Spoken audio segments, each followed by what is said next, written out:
Hello everyone, I am Terry the Voice with the Pulse Talk Show. I'm glad you were able to tune in today.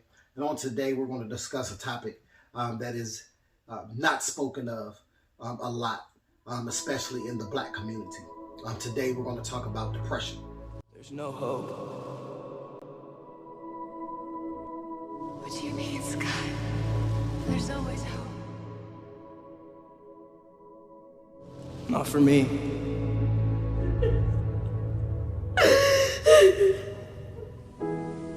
I want you to close your eyes, please.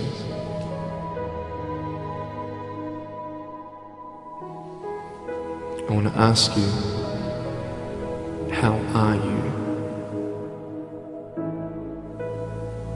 What heaviness are you carrying? I'm fine. What tears do you hold back? What pain, what fears are kept inside? Something that many people suffer from, whether it's because of something you went through, the way you grew up, something that you're going through currently. You may suffer from it because of an anxiety thing, or it's something in the heart, it's something in the mind that allows you to be depressed. And during this time of the holiday season, we know a lot of people get depressed, whether it's because of lack of funds to be able to purchase gifts, or maybe it's the lack of family to spend time with. But this is a time where we know a lot of people suffer from depression. And on today, we're going to discuss that. And here I have my guest today with me, Ms. Jasmine Cotton. She's going to speak with you guys today about her personal experience with depression. Well, welcome to the show. Well, thank you for having me. We appreciate you being here today, being transparent and being open with us today. And let's just kind of dive right into it. Okay. If you can, just give us a little bit about yourself. Give us your name, where you're from, and what do you do? My name is Jasmine. I am from Dayton, of course. I have 4 kids, and I am a medical consultant. Okay. So it seems like obviously you stay busy, dealing with 4 children and also working full time. So that is something in one area. After doing some reading, that's one of the things that they say for people who deal with depression, to stay busy, to stay occupied. So let's kind of journey back. When did you first discover for yourself that you even thought that you had suffered any type of depression or were going through anything? Honestly, just recently, about a month ago. I don't believe that, I would say, African American, as Black people, even know about depression. I think we hide it. I think we don't talk about it. I don't think our family talks about it. I think people ashamed to say that, hey, I'm depressed. Yeah. So most of the time we ignore the signs. We don't want people judging us, so we don't tell no one. So honestly, just me now, doing my research, I think I've been depressed for a while. I just didn't notice like the signs, like I used to sit in my car for hours and just sit in there just for no reason at all. Like every day. And I love my job. I've been doing my job for 13 years now. But it's been more hard to wake up to do my job, to wake up out the bed and stuff like that. Even now that the kids are doing virtual learning, I even had slack as a mother. Like far as I'm not like going over their work, just telling them to send it in, just my body wouldn't let me just get up, and I just wasn't functioning. Like it was weeks I wasn't eating, but I didn't have no hungry headaches. My stomach wasn't growling. It was not the fact that it probably was. I was just ignoring it. It was just, it became a cycle. I got used to it. So until I was actually watching Ayana Fix My Life, I was just sitting there and I was watching this, and my God was just using her to talk to me. Yeah. So that night, I had laid in the bed and I just busted out, start crying. Couldn't stop crying, whatever the case may be.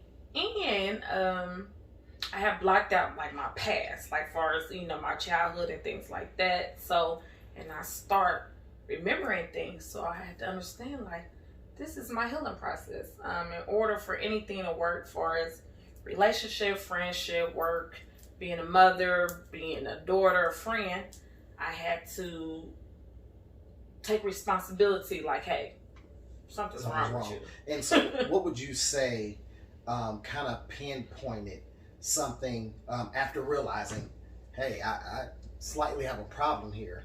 I am depressed.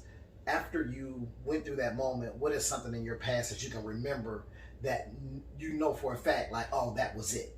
Like that was a depressed moment. That was a depressed day. Is there anything that can stick out in your mind where you, now that you know, but years ago you didn't, and something could happen and you were like, if I would have knew that back then, I could have handled it different. Honestly, I think I've been depressed for a while. Just the simple fact that it was a lot of moments I had.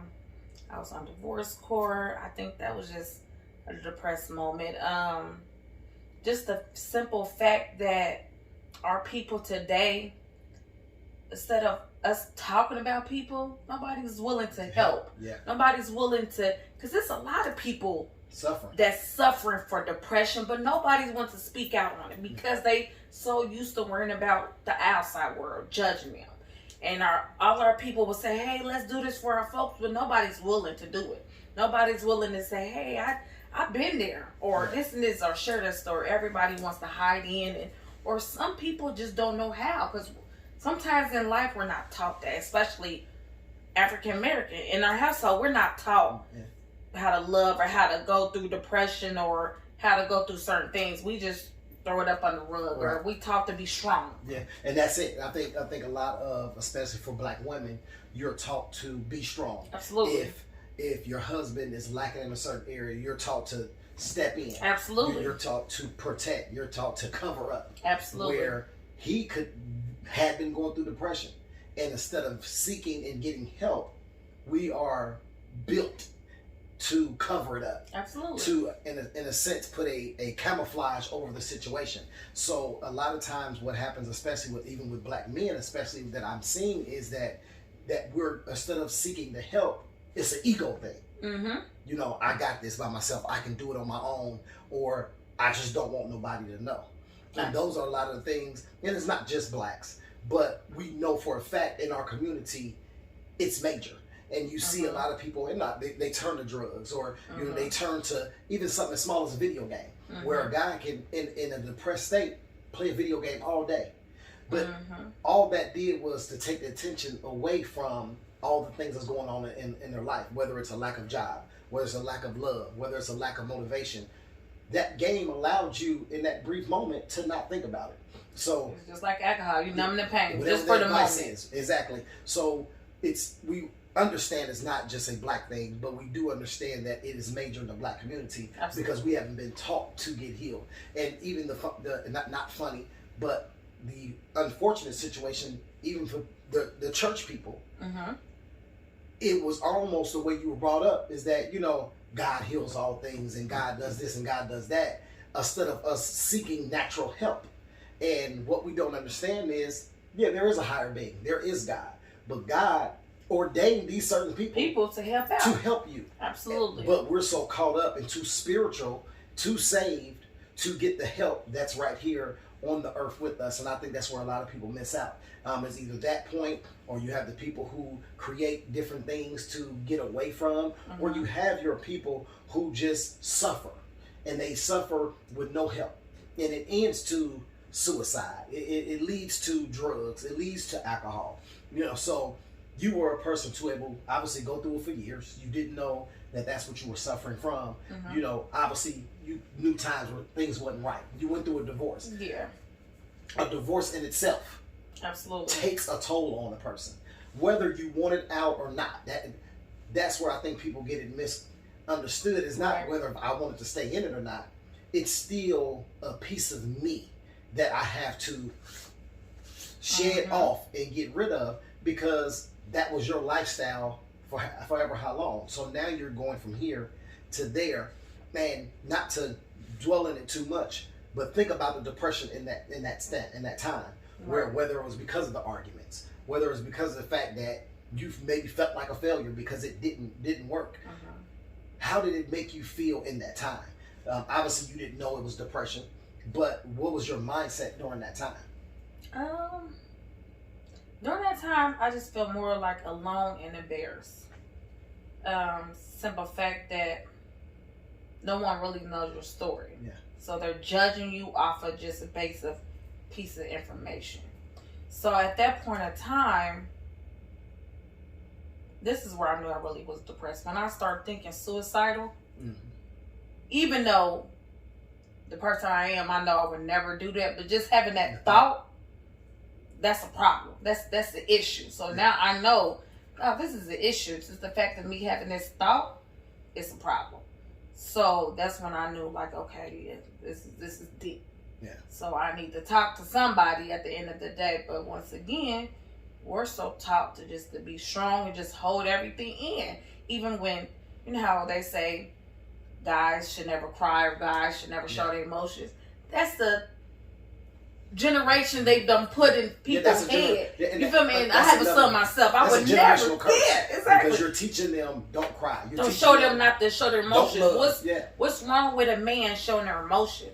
And that's why it's guys nowadays that are older that doesn't show their emotions, you really can't get mad at them. That's how they was taught. That was generation. So it's just basically trying to break the generation curse, basically. And I'm seeing it with a lot of men my age, who, whether they're married or in relationships, their relationships are suffering because to them, it's not okay to cry. It's not okay to show emotion. In reality, that's what the woman is looking for. She's looking for you to be vulnerable. She's looking for him to be transparent, naked and not ashamed. That's what the woman is looking for. But the man was so taught to be strong and tough. I'm not going to cry. You know, I'm not going to give you no emotion. And that's why it's so easy, especially, and I can only speak for what I know, that's why it's easy in the black community for the men to just leave. It's easier to just grab my keys, grab my coat, and walk out the door instead of dealing with the situation, because that's the way we were raised. You know, you're taught you don't argue with no woman. You don't cry. You don't show no emotion. You be tough. So first thing that happened, the first sign is just to leave. And it builds the depression. Because now you're gone. But every man has that weakness on the inside that's saying, I could have done this, or I should have done this. So then you find yourself in a depressed state. And then your actions outside of that, what happens, you can't control. And the same vice versa women. You find ladies find themselves in a dark place. Women mostly take things on. Even though he may have did something wrong, you're taking it on. It's like a patch. Yeah, and it's funny that you said that. Like when depressed in relationship, I was sitting on the couch, me and my significant other, and he was telling me about myself. He had told me about myself in the past, but this time it really like stunk in. I'm like, wow, that shit is true what he was saying. But when you depressed and you're taught to be strong, you don't know how to tell your partner like, hey, I'm depressed. Yeah. You know, so we're pushing you away, but we really want you to, but we don't know how to say like, hey, I'm depressed because I don't want you to judge me. I don't want you to think I'm weak. I don't want you to think I can't hold this family down. I don't want you feel what I'm saying? So a lot of stuff go through our head. And I said, others like, you're a pessimist. I'm like, what does that mean? Like, you always think about the worst, like the negative things, like what can happen instead of just, you know what I'm saying, think something positive or whatever the case may be. But depression is deep. Like it plays, especially in a relationship, like it can really destroy a relationship without you noticing it, because your significant other don't know what's wrong with you, and you can't tell your other significant other because it's like y'all both fighting. You know what I'm saying? And I think the key is we don't know the words to say. Absolutely. It's not that I can say I need you, and then your response is going to be, well, how? I can't tell you how I need you because I honestly don't know. I don't even know what you want. And that's the key. And that's where depression plays a major key at, because genuinely you don't know. Absolutely. You can cry and don't know why you're crying. You can be down and don't know why you're down. That's why you see people who have all the money in the world, can have 5-6 cars in the garage, big house, pool, and be depressed, stuck at home, lonely, because they're missing out on something. And you have people who don't have those things that are saying, if I just had that, I'd be all right. In reality, it doesn't matter how much money you have. It doesn't matter how many cars you have. It doesn't matter where you live at. It doesn't matter if you're in a relationship or single. You still can be depressed. And I think that's the part that we need to understand, that it's okay. Now, it's not a negative thing to say I'm depressed. Hey, I No. need help. It just means you're human. Absolutely. Because we all go through things, whether it's a death, whether it's a failed relationship, whether it's because you got 4 or 5 kids and it's a lot to maintain while working 8 to 10 hours a day, can put you in a depressed state. But you have to find out for yourself what does it for you. See, people so used to looking on the outside instead of looking on the inside. You might think that Tasha got the best thing in the world. You know what I'm saying? But when she got home, she fighting depression. Yeah. She's going through it. She's fighting her own demons. We don't know. So it's the fact that somebody needs to speak on it, speak out loud, so that Tasha could come out of her comfort zone, out the closet, like, hey, me too. I need help too. Like, hey. And it's easier Where y'all mean up to at? get a group of people together to go get help than to say, hey, I think you need to go get help. Because in reality, no one wants to fight the battle alone. Exactly. And the truth is, they're not alone. We just need more people to speak out on their reality. And the reality is that a lot of people are depressed. A lot of people do need help, whether that help is medical or whether that help is someone just to talk to. So once again, we have to figure out for ourselves, what is it that can get us out of the depressed state? Because what can help me might not help you. Absolutely. And what can help you might not help me. That's why you have to figure out for yourself. And so to end, what is something that you felt has been helping for you? As you stated, it has been recent since you just found out that you had been dealing with depression. What ways for yourself have you been helping yourself to deal with it? So now I'm call myself going through a healing process. So what I'm doing is I'm writing down everybody I feel that I need to heal from. As far as forgiveness, maybe who hurt me. They don't know they probably hurt me. So I did a video. I've been sending videos to these individuals and telling them how I feel, how you hurt me, or how I feel alone, how I feel like, this and this and that. So one by one, it felt like I'm letting baggages off, one by one. It's like bam, bam, and then every day it seemed a little lighter, and every day I feel like waking up like, oh, I ate today. Like normally I don't eat probably just once a day, maybe even that. So now it's just like, oh, okay, so, and my best friend told me in my eyes, only thing you can do is tell them, but you have to take responsibility for yours. Yeah. You know what I'm saying? I can't keep saying, okay, well, so-and-so didn't pass. This is why I am like this today. No, it's time to take responsibility. So that's what I'm doing now. But I have learned, just going through Facebook and seeing like people like, you got people, you got your comedians, you got these people that's Facebook bullies. In reality, those people are depressed to me. Not necessarily, it don't have to be deep depression, but they're fighting some type of demons. Because the fact that you can get on Facebook every day just to down somebody else, something's going wrong mentally, deep down inside. That you trying to hide it. This is your pain. This is what you feel like you're coping with. It's like a drug to you. It's like this is what helps for the moment. So let me hurt somebody else. Right. Because as they say, hurt people. Right. And I honestly believe that. Yeah, and a lot of that has to do with low self-esteem. Absolutely. A lot of it has to do with what people have done to them and they haven't forgave. So now, instead of me, I can't get you back, but I can get somebody else. It's going to make me feel just as good. And those are just a couple of different signs of people who don't love themselves. And I think a lot of people who get in that real depressed stage come to a point where they don't love themselves. That is definitely... You find yourself loving other people more than you love yourself. You just took... When I say that is so true, when you're depressed, me personally, I don't think you love yourself. Yeah. You try to love everybody else, or here you are, like, or with your significant other, like, here I am, I love you. Like, you can't see the reality, no matter how much you love this person, it's not going to work. Right. Because you have to love you first. And it doesn't matter how much they love you. It's still not going to work. Because you have to find the love for yourself. Yeah. That's like telling somebody every day, you're beautiful, you're beautiful, you're beautiful, you're beautiful. and then that person in return says, "Oh no, I'm not." You can keep telling them all you want to. Mm-hmm. It's until they believe that they're beautiful.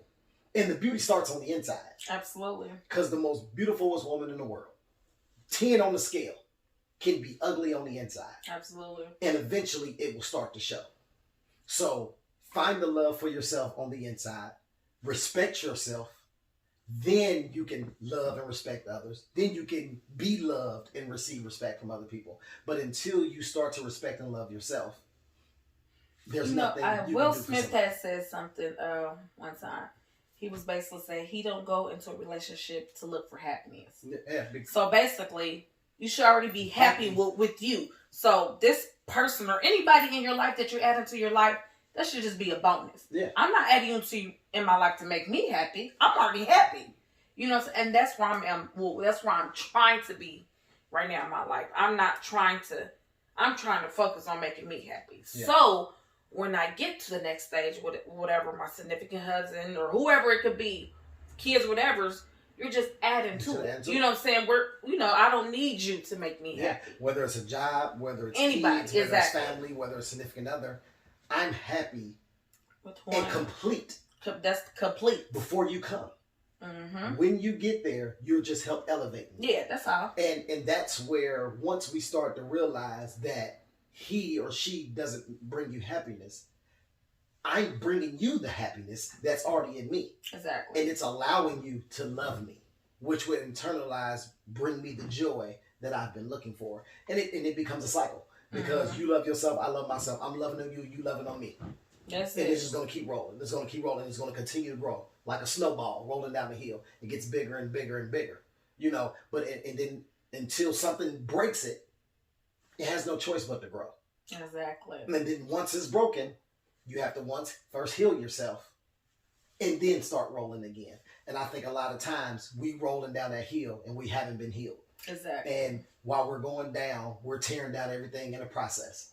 Because at that time, we're bold enough and we're strong enough to knock down trees, knock down people, knock down businesses, knock down friendships, because we're not healed. Exactly. And I think that's what's major when it comes to this depressed state, because when you're depressed, you don't allow yourself to heal. We just keep going. Yeah, you're swallowed up in the misery. They ain't even thinking. You just keep going. You're not even taking the time to sit still. Like sometimes God said you got to sit back and be still and able to listen.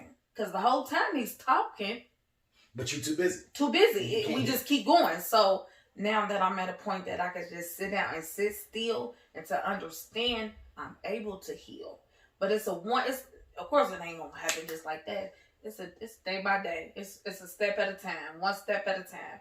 And every day it does get better. You can see it. Like if you really, really, truly trying to do better, you can see it like, oh, okay. Yeah. So it definitely is a day by day process. Yeah, most definitely day by day, step by step. And it's not going to happen overnight. Absolutely. And you need people in your life to help it happen. No one can do it alone. Absolutely. With depression, one of the most important things you could realize is that you're not alone. I've been places and someone has said, well, you lost an arm and a leg, so you had a right to be depressed. And I stopped them. I was like, depression is real. No matter what you're going through right now doesn't mean that it's not going to end. I think too often we think about the stresses that we're dealt with right now, and we think that there's no light at the end of the tunnel. So we do appreciate you coming on the show today. Thank you for being transparent with us. So once again, everybody, our guest for today, Ms. Jasmine Cotton. Just a note for you guys to remember that it's okay to be depressed, but it's not okay not to get help. Seek the help that you need. Prayer, physicians. I'm not going to say don't take the medicine, because medicine does heal, but just believe that one day God will leave that medicine from you and put something in you that will never leave. And that's complete love and joy, and that's unconditional love from him. So we appreciate you guys for tuning in today. Remember, be the pulse for your city, the voice for the people, and the one to make a difference. I am Terry the Voice. This is the Pulse Talk Show. You guys be blessed.